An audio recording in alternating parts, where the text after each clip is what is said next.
Selamat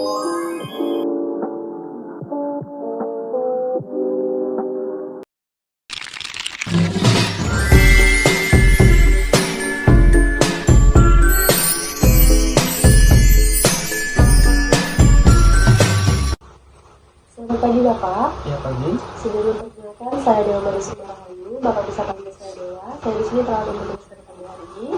Sebelumnya apakah benar dengan Bapak Gilang? Ya, benar. Baik Bapak, di sini karena Bapak melalui batu berdarah, maka di sini saya akan melakukan edukasi tentang cara batu efektif, dan saya akan membantu Bapak untuk mengeluarkan sistem yang ada pada Bapak. Sebelumnya bisa, apakah Bapak bersedia?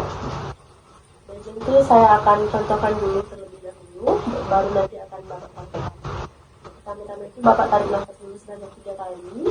Kemudian untuk yang ketiga kalinya Bapak tahan, langsung Bapak lakukan ya. Bisa dimengerti? Kita langsung lakukan dulu ya Bapak. Tarik nafas, keluarkan, tarik nafas lagi, keluarkan. Yang terakhir tarik nafas, Bapak tahan, lalu keluarkan ya Bapak. Ini sekuturnya sudah keluar. Terima kasih atas kerjasamanya Bapak. Nanti kalau Bapak ingin bantu lagi, boleh Bapak lakukan sendiri atau boleh minta bantuan kepada keluarga Bapak. Jadi mengerti Pak?